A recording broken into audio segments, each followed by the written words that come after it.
கொத்தவரங்காய் உசிலி செய்கிறதுக்கு கொத்தவரங்காய் கழுவி வச்சுருக்கேன். இந்த பருப்பு கடலைப்பருப்பும் துவரம் பருப்பும் பாதி சம அளவு எடுத்திருக்கேன். ஒரு சின்ன சம அளவு எடுத்து வச்சுருக்கேன். இந்த உலக்கில் பாதி பாதி ஒரு உலக்கு போட்டிருக்கேன், 2 சேர்த்து.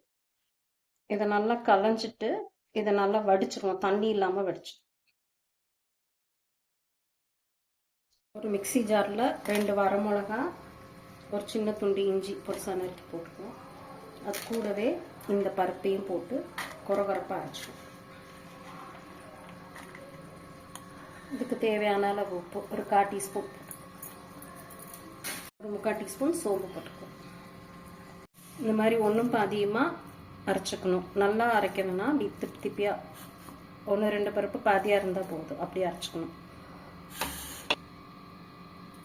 ஒரு தட்டில் எண்ணெய் நல்லா தடவி விட்டுட்டு இது மேலே நம்ம அரைச்சி வச்சிருக்க அதை தட்டிடுவோம். இது இந்த மாதிரி தட்டி இல்லைன்னா உருண்டை பிடிச்சி கூட வச்சுக்கலாம். இட்லி கொப்பரையில் இல்லைன்னா ஏதாவது பாத்திரத்தில் ஆவியில் வேக வைக்கணும்.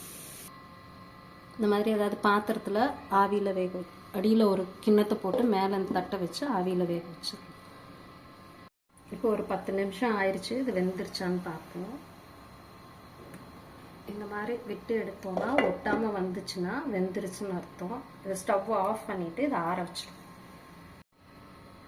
ஸ்டவ்வில் அந்த வானலியை வச்சுட்டு ஒரு 3 ஸ்பூன் தேங்காய் எண்ணெய் விட்டுருக்கேன். நல்லெண்ணெய், தேங்காய் எண்ணெய், கடலெண்ணெய் எது வேணாலும் விட்டுக்கலாம். எண்ணெய் காஞ்சதும் 1/2 டீஸ்பூன் கடுகு, 1/2 டீஸ்பூன் உளுத்தம்பருப்பு பொரிஞ்சோன்னு ஒரு வரமிளகாய் கிள்ளி வச்சுருக்கோம், அதையும் போட்டுருவோம். பெருங்காயம் கட்டாயம் போட்டுக்கோங்க, இது வாய்வு, அதனால் ஒரு சின்ன டீஸ்பூன் அளவு பெருங்காயம் போட்டுக்கோங்க. கருவேப்பிலை, இது கூட வெங்காயம் ஆப்ஷனல் தான், இது வேணும்னா போட்டுக்கலாம். நம்ம நறுக்கி வச்சுருக்க சீனி அவரைக்காய் இல்லைன்னா கொத்தவரங்காய் அதை போட்டுருவோம். போட்டு இதை வதக்கிடுவோம். ஒரு சிட்டிகை மஞ்சள் தூள்,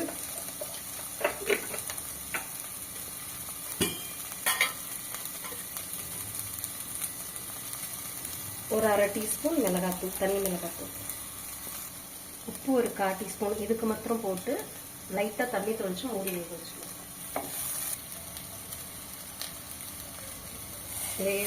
லேசாக தண்ணி தொளிச்சு மூடி போட்டு வேக வச்சுக்குவோம். நம்ம வேக வச்சது நல்லா ஆறிடுச்சு.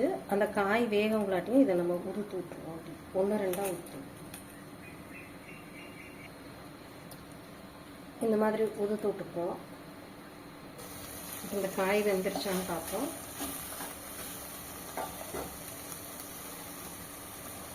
வெந்துருச்சு. இப்போ நம்ம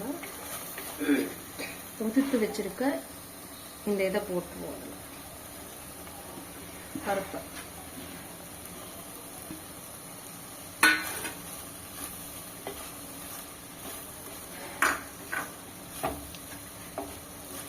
கூட கடைசியாக கொஞ்சம் தேங்காய், இது விருப்பப்பட்டால் போட்டுக்கலாம். நல்லாயிருக்கும், டேஸ்ட் நல்லாயிருக்கும்.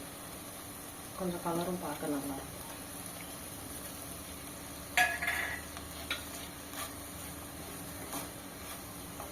கொத்தமல்லி தூவி இறக்கிடலாம்.